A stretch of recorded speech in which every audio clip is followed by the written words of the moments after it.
Well, greetings, everybody. I'm very delighted to have Colonel Doug Macgregor, who I know is very popular with my subscribers on this channel, as is indeed very popular in the Anglosphere, certainly. Very glad to have him on to throw some light on some of the extraordinary events that we're having globally today. It might be interesting because I've got a lot of new subscribers since Colonel Doug came on, because it's the first time this year. And it's interesting that we were actually contemporaries. We were both NATO officers round about the same time, although Colonel Macgregor's military prowess is rather higher than mine, I have to say. But that is a rather low benchmark. But leaving that aside, it's always good to have and I served alongside in Germany mainly, nothing very clever, but I had lots of friends in the American military. And so I always think fondly of them. And of course, I have some American kin in Virginia as well. I'm not in any way overcritical of America, but at the moment I'm very overcritical of Washington, and that's not the same thing.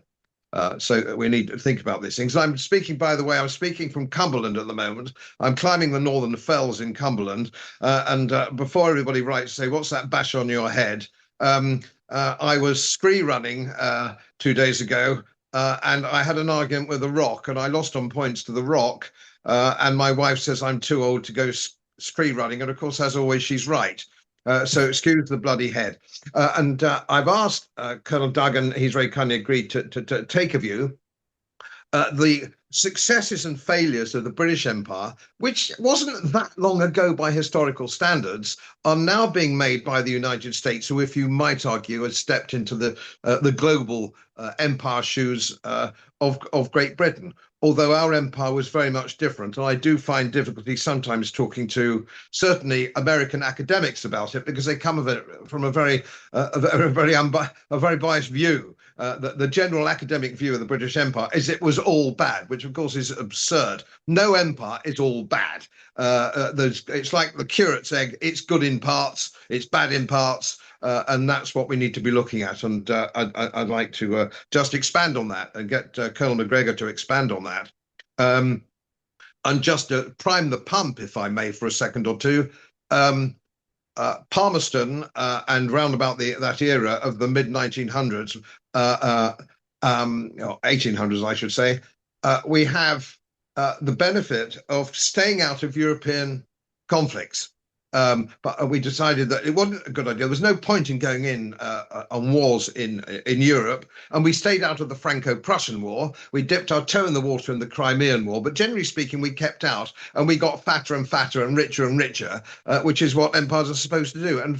And although I fall out with some American academics, it was quite a benevolent empire, which is why we have a Commonwealth today. And when I visit all over the globe as an Englishman to the old Commonwealth, I'm made extremely welcome. If we were that bad, that would not happen.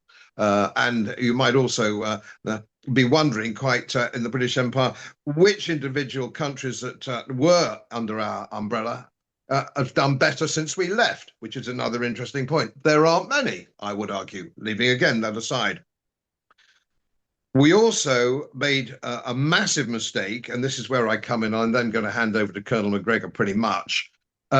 We made a huge mistake in the very late 1900s by getting involved in a very unnecessary and stupid war in South Africa, which made us very unpopular globally.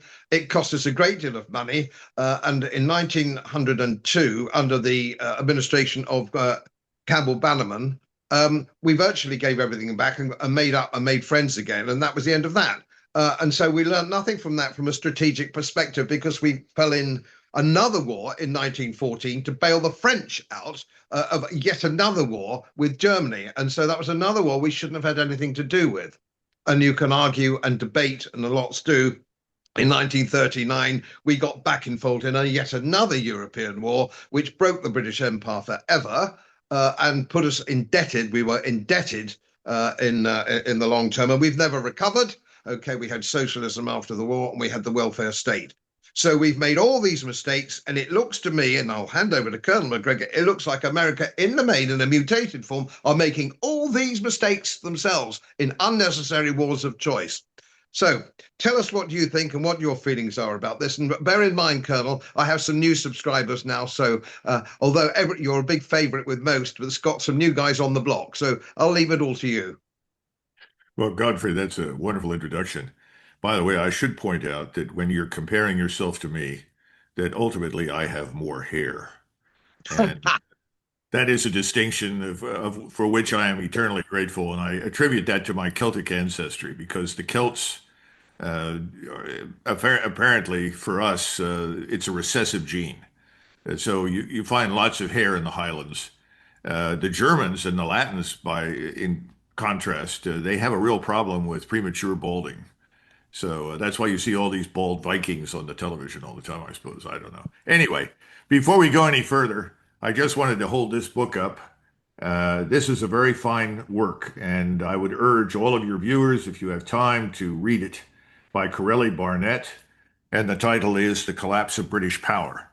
And I've read this so many times that it's falling apart because the parallels with the United States are frightening. So I think your ultimate thesis that we are compounding stupidity with stupidity over and over and over again, it's as bad, if not worse, as what Britain did. But Corelli Barnett's basic argument, and I think it's a very good one, and he takes aim at Churchill. I recognize he's something of an icon, but I don't see him in those terms. But Corelli Barnett makes the point that Winston Churchill in both world wars lost sight of the preeminent obligation of any national strategist, and that is that whatever you do, you preserve your national power and you do not put that national power at unnecessary risk. And what that leads you to is a calculus that says, what's in it for us? Why should we be involved in a war in this location? Is there some benefit to us? Is there a strategic payoff? If there isn't, we don't go. And you mentioned Campbell Bannerman, whom I consider to be a very great prime minister. Not only did he put things right after that terrible Boer War, and I'm sure many of your viewers know that the British created the first concentration camp and herded 70 to 80,000 Boer women and children and old men into the camp, most of whom didn't survive the war. Pretty ugly situation. I mean, it was just awful. Unfortunately, some of the British generals that were involved in that war ended up commanding again during World War I, and we don't need to waste too much time on what a disaster that was. But I think the important thing is that Campbell Bannerman didn't just try to put things right, he actually apologized to the people of South Africa for what had happened, and he was demonized in the British press for doing so, but it was the right thing to do. The other thing I would point out is that Campbell Bannerman, he was a liberal, but he was very much in the tradition of Palmerston and Disraeli in the sense that he wanted nothing to do with the Continental War. And the French were actually quite happy when he died in office because they finally had somebody they could talk to who would talk to them about participating in a future war with the Germans. And a lot of British don't understand that the French worked tirelessly after 1871 to bring on the First World War. They were the true architects of all the alliances, and they got what they wanted. Of course, they destroyed themselves in the process, and that's another story. But I think Corelli Barnett's basic thesis is correct, and we are acting in a very similar way. Now, Churchill, of course, made the terrible decision to put everything at risk for the purpose of defeating Germany. And if your viewers have time, they should go and look at Alan Brooks' unexpurgated memoir. These are the papers that were published much later. I think they came out 20 years ago, 15 years ago. They're very different from the carefully censored version that was published years earlier. And Alan Brooke in there from the very beginning as chief of the Imperial General Staff is making the point to Churchill, we certainly agree with your views on Nazi Germany, but we like to point out that we have no interest. It's not in the interest of the British people to replace the Germans, wherever they are, with the Soviets.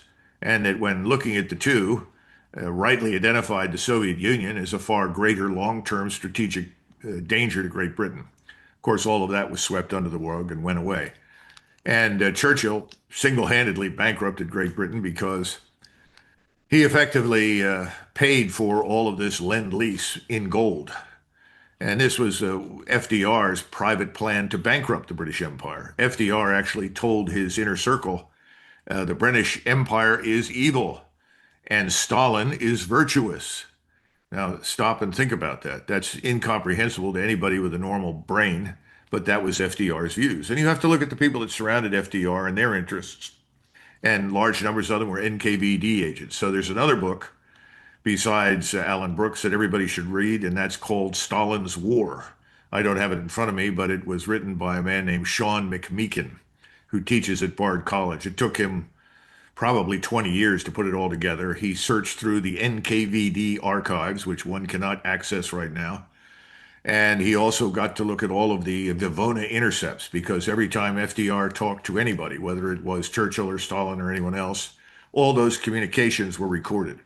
So when you look at the whole picture, you come away understanding that Stalin was the real victor of the Second World War. He was the architect of the whole thing. And we essentially sacrificed Britain on the altar of cooperation with the Soviet Union. And that's a pretty terrible prospect. But now that's the past. So what are we doing? Well, our first and most serious mistake was to come off the gold standard.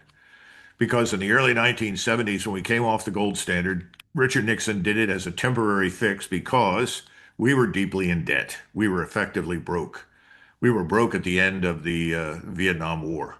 Lyndon Johnson had squandered trillions of dollars by today's standards on the war in Vietnam and simultaneously built this enormous welfare state at home. As it turned out, neither worked. Everything was a failure. Nixon comes in. He can't pay off the debt, so he says, we'll let the dollar float. We'll come off the gold standard. Well, Nixon disappears from the scene in 1974, and the people that follow him discover something. And this is very important for the British to understand. And Americans don't really get this. After we come off the gold standard, you can print as much money as you like to finance whatever you want to do. And the American taxpayer is not on the hook for it. In other words, if you want to invade country X and you think it's going to cost whatever amount of money, don't worry about it. There is no war tax. In other words, nothing's being paid for. You are simply printing dollars to cover your losses and cover your debts. This is about to come to an end. I think we're nearing the end of all of this. But the point is that we are now financially ruined for all intents and purposes.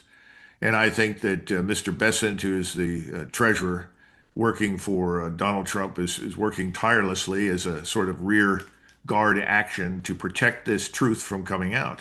I don't think it's going to happen much longer. And most of your leading financial analysts, even those that have been reluctant to admit this, are now stating very categorically, we are about to go into a situation that is far worse than the depression that we had in 1929. Certainly far, far worse than the 2007 and 2008 financial crisis. So the proverbial chickens are coming home to roost. We are very bad imperialists. The British, at least, and when I say the British, we got to keep in mind that the British Empire did not grow as the consequence of someone sitting in London with a map and identifying places they wanted to control. It was essentially a commercial empire, and it was built through commercialism. And India itself, which is the great crown jewel in the British Empire, was brought under control by the East India Company and the forces that it raised on its own, paid on its own, employed on its own. This is something that no one else has ever seen, I think, in modern history. In every other instance, you have some central figure, whether it's Suleiman the Magnificent or a pharaoh or a Roman emperor, who are essentially saying we're going to take country X and country Y and country Z, and so forth. The British essentially went in an act of extreme free enterprise and entrepreneurialism to wherever they could make money. And it worked. And I agree with you 100%. There are terrible instances. The Irish famine is one example. There was a famine in India. But, if you set aside those, and they were terrible, and I think everybody knows that, most of the time, you were much better off being ruled by the British than you were if you were actually ruled, in many cases, by your own people. And you brought this up. I gave a presentation in 2000 in Oslo, Norway, to a group of officers who at that point were members of partnership organizations with NATO. And sitting in the middle of this audience were three Nigerian officers anxious to be partnered with NATO. And after I'd given my presentation, this one officer stood up and he said, Colonel Macgregor, can you help us? And I said, well, what help do you want? We would like the British to come back and rule us for another 20 years. We're not ready to rule ourselves.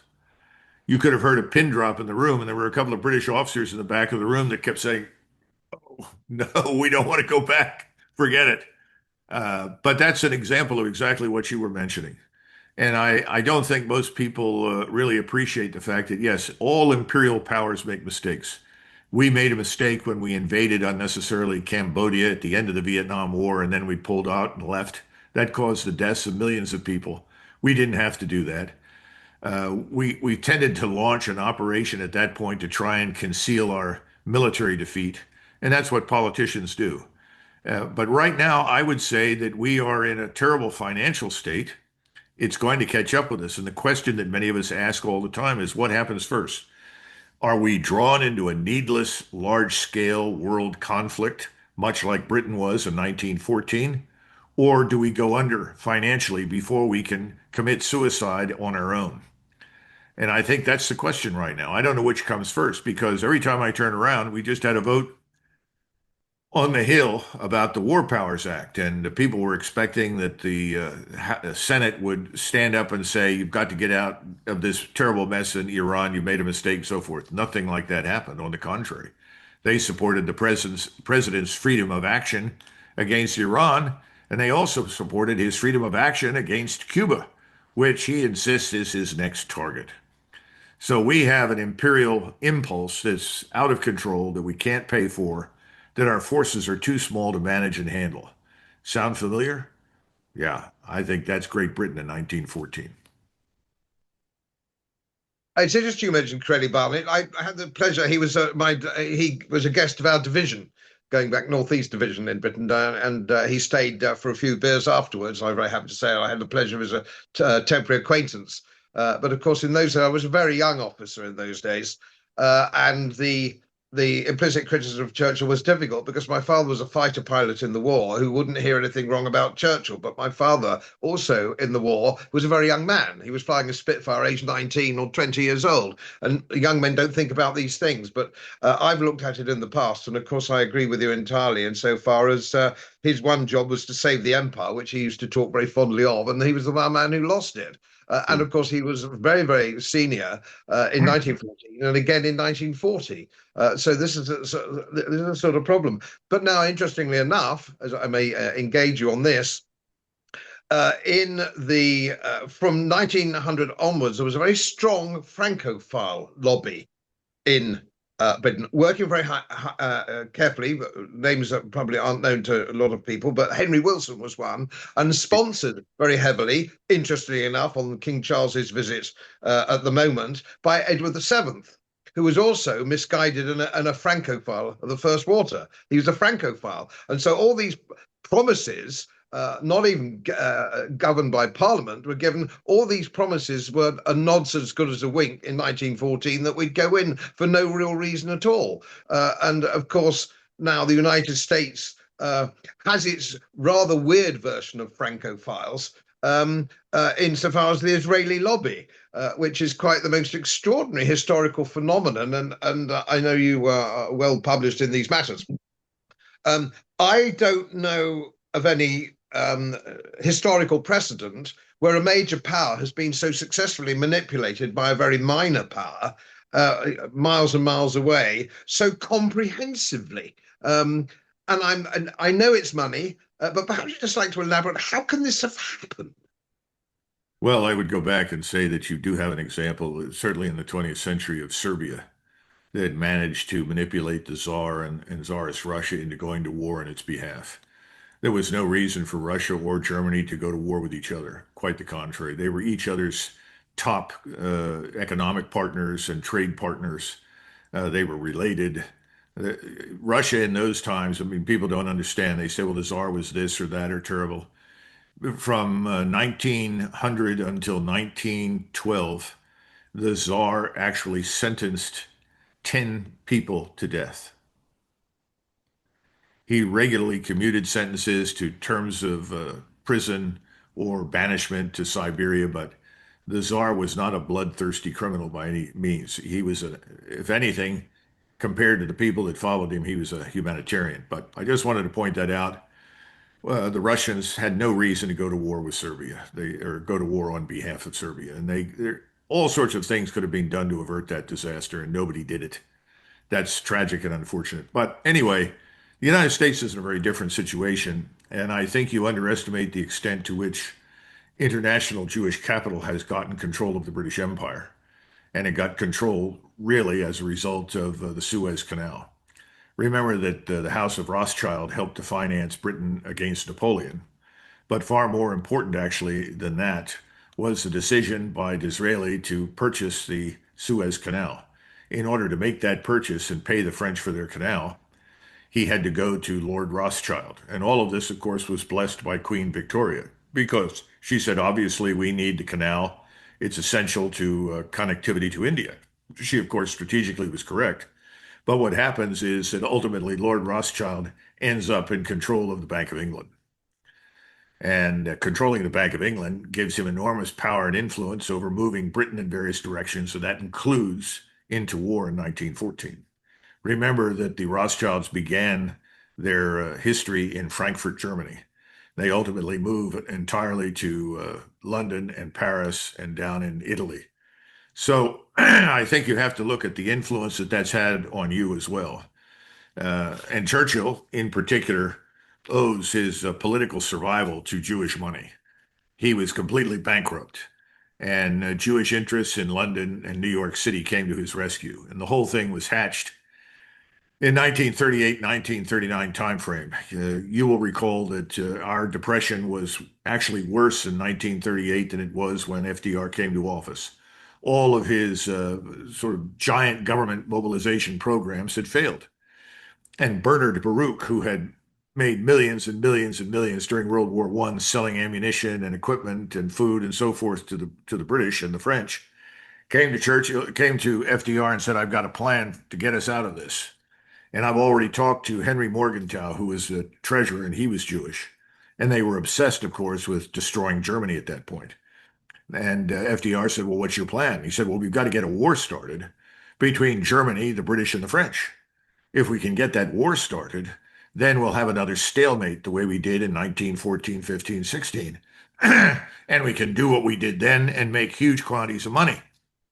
And FDR said, "Well, that's a brilliant idea. What's your plan?" And he said, "Well, the plan very simply is I've got this man in Britain. He's a politician. He's broke. And we can rescue him from bankruptcy. And we'll get him to lead the anti-Hitler crusade and bring Britain into war with Germany." And he said, "Well, who's that?" He said, "Winston Churchill." And FDR flew into a rage and said, "That drunk, that buffoon, I knew him at Versailles. He's an idiot. He's not going to know what to do." And he said, "Don't worry about that. We'll make sure he does what needs to be done." And ultimately, he and the gentleman in London who was instrumental in helping to finance Churchill, bail him out of bankruptcy, met with Churchill. And Churchill then at the end of the meeting said, "Well, you realize, of course, that when this starts, you'll be over there and we'll be over here." And they smiled and said, "Yes, that's right." But he said, "Just do as we say and all will be good." And so Churchill then becomes Bernard Baruch's man, the man of international Jewish finance, and he drags Britain and the British Empire into war. And it was a very easy thing to do. He was very eloquent and he was very popular, and he fired the imagination of the British people, and the rest is history. It ultimately destroys the British Empire and British national power. Well, we're in a very similar situation, except that we're not talking about a politician who is broke and needs financing in order to be successful. We're talking about people in the Congress and in the White House in Washington who are all indebted to massive quantities of money that have been paid into their reelection campaign funds for years. And the Israeli lobby works as follows. This gentleman shows up representing the lobby. He may or may not be Jewish, by the way, but he represents the lobby, and he meets with the senator or the congressman and says, "What we want is to contribute to your future reelection, or we want to help you be elected. However, we want your solemn commitment that you will support Israel and whatever billions of dollars are required by the Israelis, that you will stand with us." And then they make it very clear, if you don't do this, well, we'll simply fund your opponent, Democrat or Republican. It makes no difference to us. And in most cases, for many, many years, people have said, well, sure, I'm 100% for Israel, not a problem. And people have been elected over and over and over again. Our current CIA director is a man named Radcliffe, came from a small town in Texas, had never run for office, had no political experience, no particular background, but it indicated he was interested in running for office. He was visited by the Israel lobby, and he said, absolutely, I'll support whatever you want.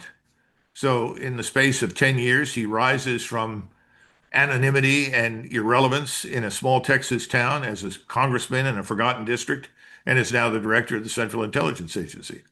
And then when you look at President Trump's cabinet, you discover that people like Larry Ellison, who is a multi-billionaire who's currently buying up as much of the media as he possibly can, is one of the people that vets all of the cabinet members for future appointment in 2024 to Trump's cabinet. So the roots have sunk deeply into the American soil. And people are very, very reluctant to talk about this. No one wants to be called an anti-Semite. Everyone is afraid of the consequences of speaking out for fear that, well, everything from going bankrupt and having your bank accounts blocked to ending up like Charlie Kirk are in the backs of people's minds. And so no one is raising hard questions. No one is asking anything. The problem is, though, we're on very, very thin ice financially, and the population is beginning to feel the pinch. And there's a very real possibility that we go through a serious financial crisis that leads to our collapse. When that happens, all of these things will go away, but they will also become a topic for discussion. And I wonder how Americans will ultimately react when it becomes clear what's happened to them, because there are no valid strategic reasons for us to go to war with Iran. There are no valid strategic reasons for us to be hostile to Russia. It just doesn't matter. We can do business with all of these people or China. None of these people are mobilizing forces to invade the United States. None of them are threatening the United States. But we're involved in all of these things. And the question comes up, why? And everyone in Washington privately says, follow the money. And that's the right answer. It is quite extraordinary, isn't it? And I just pick up on that insofar as, yes, you're quite right in everything you've said. Some of which is relatively new to me. When I say new to me, perhaps in the last 10 years, because it's something that simply doesn't come up, as you rightly say. And the other thing, of course, when you do drill down, you find out that it was Rothschild money that built Balmoral and Sandringham. Two of the, Right. of course, there's everybody, my subscribers were over the major. So the boy, do the roots go down deeper and deeper and wider and wider. And as you say, I once raised this on my channel. I can't remember what it was. I made that kind of point that you've just made myself on my channel, and I got the most astonishing response. Hate mail from all over the world, which was clearly orchestrated. And I'm not an important guy. You know, it's very good of you to come on my channel. I probably don't have more than 500,000 subscribers anyway. But I mean, for me to be suddenly pounced on like that, and of course, we know who controls everything, and it's so easy to take you off. It's so easy to remove you if you only have a middling or relatively small profile. More difficult when the bigger the profile. The threat is financial, it's bribery, it's corruption, and of course, it's malice, as you say, with Charlie Kirk and these people. It really is quite extraordinary. Well, Um, the interesting, if I could just interrupt for a minute, I've spent many trips to Israel because I worked with a lot of people from the Israeli Defense Force, particularly senior officers, active and retired. And I enjoyed it immensely. And whenever I was in Israel, I concluded that if Israel is attacked, we should support the Israelis. And when I watched events unfold after 7 October, it became very clear that 7 October should never have happened. I visited that headquarters in 2020. The Israelis could track mice inside Gaza if they wanted to. So the notion that they were surprised is utter nonsense. This was allowed to happen. And then this new campaign to expand the state when you have, as it turns out, perhaps at most maybe 6.5 million Jews living in Israel, to the point where you are now controlling half of Lebanon, the southern half of Syria, when your goal is to control all of Jordan, northern Saudi Arabia, the Sinai, and all the way to the Nile and beyond. This makes no sense. And so several of my Israeli friends said, are you with us? And I said, in what? And they said, in Gaza, we're going to clean that out. We're going to get rid of these people. And I said, no, I think there have to be other ways. I don't see that as doable. Surely you can deport them.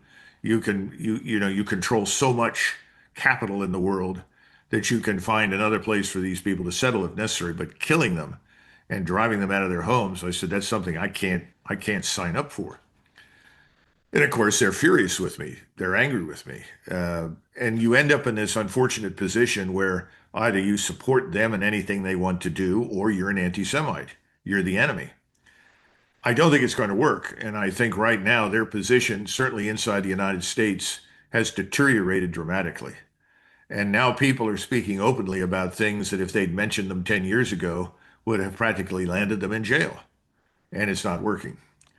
So it's a tragic situation because I always thought that there were some virtuous things about Israel. And I also believe strongly that Israel, existed because 6 million people made a down payment for the existence of that state. I mean, after all, these people have been thrown out of every country in Europe at one time or another. Did they not deserve a state? And I concluded, as I think maybe many people in Britain did and elsewhere, yes, they deserve that. But what this has now become is metastasized into something that's very negative, very bad, is frankly evil. And I think they're on very thin ice right now because they are mightily responsible for where we are and what we are doing everywhere in the world.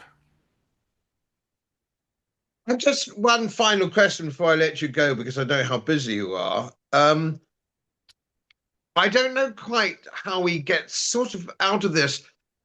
Does the body have to die in order to extinguish the cancer in it? Is that the only way out, which seems a little bit drastic? So, and we have, of course, a democratic system which is totally moved away from the original Athenian concept. Whereas this wonderful expression, and I've said this before, wonderful American expression, skin in the game. We have a situation now where everybody gets a vote if they're 18 or 21 or whatever it happens to be, whether they've got any skin in the game, which was never the original concept of Athenian democracy. You had to actually contribute in the same way that if you and I know you're not a drinking man, but if you and I went out for beers with a gang of the lads, you wouldn't get a beer unless you contributed to the kitty. And we seem to have a situation now, and I know it's true because I've heard you say it before, but I've visited America enough and a lot of different states in America to know that really, if it's not something that's really affecting people in the United States in their state, and of course the major thing, of course, is the price of gasoline, that drills down into the American psyche of being God's gift to have cheap gasoline. They start to take notice, but it's now no better really in this country. It's no better in Great Britain, where the electorate used to be a little bit more sophisticated, I would argue, that if it's not really, one person said to me when I was talking about these matters a good few years ago now, an intelligent businessman who lived in a street called Lime Grove. There are many lime groves, as you probably know, in Britain. And he said, well, Godfrey, if it's not coming up Lime Grove, I'm at an age now where I don't take much interest. And of course, you and I in the Anglosphere, it's coming up Lime Grove. And I don't know how we get out of it from a political standpoint. Starmer will never resign. It doesn't matter how often he's caught. He's talking about bringing back other negligent politicians who had to resign because of semi-fraud or fraudulent activity. He's bringing them back.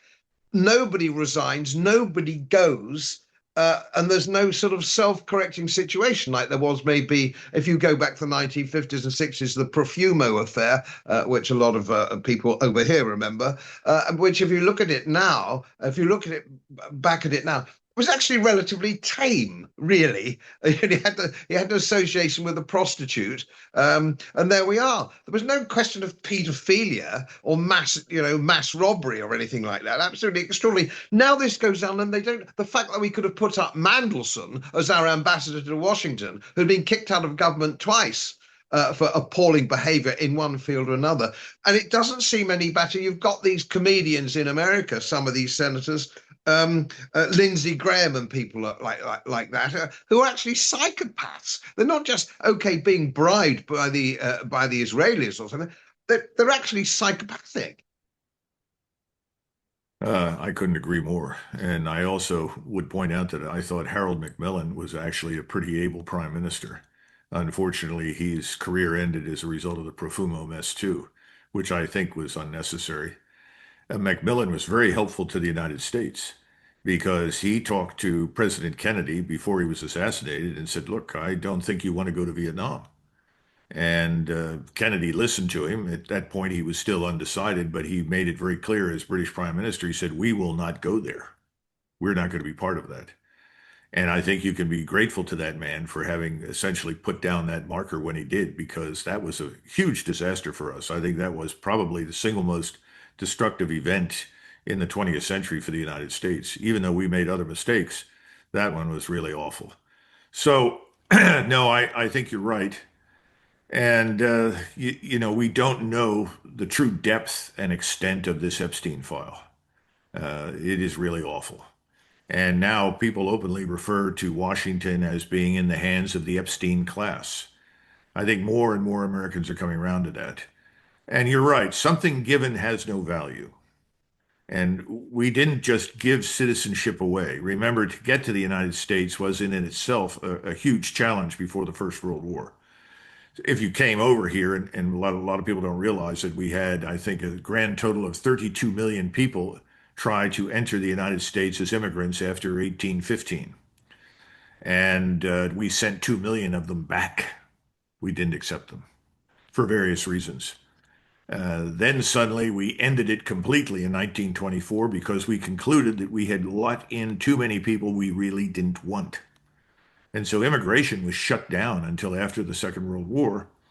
And it was actually quite modest until 1965. And we changed our immigration laws to essentially open the floodgates for everybody from anywhere for any reason. And now those chickens are coming home to roost. So I think when you mention you've got to earn something for it to be worth anything, a lot of us have concluded that there has to be some form of universal service in the United States, whether that's military or civilian. We need it. People have to earn the right to vote. And if people don't want to perform that service, they don't have to. But then they can't vote in federal elections and they cannot hold federal office appointed or elected. And I think that's reasonable. I think these kinds of things are going to happen, Godfrey. I think Americans are increasingly going to ask another troubling question. Are you an American or not? We have lots of people here. I meet them all the time. They speak English with a very heavy accent. They were actually born in the United States. And if you ask them, who are you? Where are you from? Well, my parents are from El Salvador, or my parents are from somewhere else. Well, then, you know, what are you doing? What do you think of yourself as being? And this idea of being an American doesn't sink in very much. American citizenship has become a ticket of admission to the great consumption society. You can come in and you can consume and you can enjoy life, but you don't really have to contribute anything. And nobody asks you any hard questions. And then we don't even carefully vet whomever comes to vote. We have half the Congress that wants to stop anyone from checking the identity of voters. Well, what does that mean? Well, that means that anybody that happens to be living in the area can come in and vote without question. So the next question that Americans ask, well, if that's true, then what good is my citizenship? So I think all of these issues are coming to some sort of climax. I think things are going to get rough. And people say, what do you think will happen? And I don't know what will happen, but I don't think we're going to get through all of this without spilling some blood. And I think we need here a certain Cromwellian touch to get control of the country and bring it back to sobriety. And that may be true for you. You would never have had the bloodless revolution of 1688 if you had not had Cromwell. We need to keep that in mind. So Cromwell is frequently demonized in England and Scotland, but I think on balance, he too has to be judged against a different standard. And what he did had benefits over the long run, and we can be grateful he came along. Anyway, that's my sermon. I'm going to stop preaching. Colonel Doug, it's such a pleasure to talk to you. It really is. And thank you so much for coming on. And I do hope, while we're still on air, I'm still going to invite you again when you do come across the pond. We are in a bit of unbuggered England.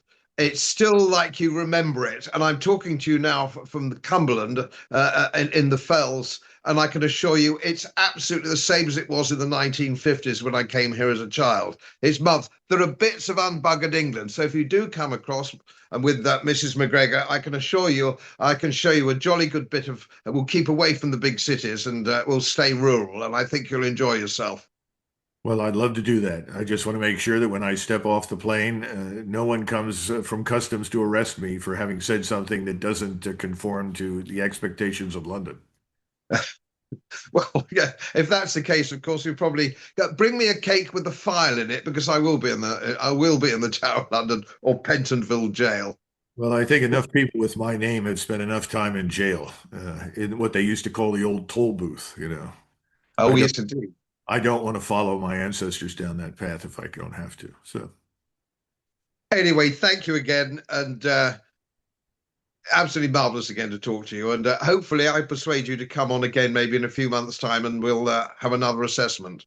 that would be wonderful. God bless everybody. Bye-bye. Thank you so much. As most of you know, my work is very heavily independently research based, and I get my information from all over the world. It would help if you press the subscribe button and the little bell next to it, because the more subscribers I have, the more likely it is that international independent research institutes will share their material with me. It's most helpful, and then of course I automatically share it with you. So, surprise, won't cost you anything. Thank you very much.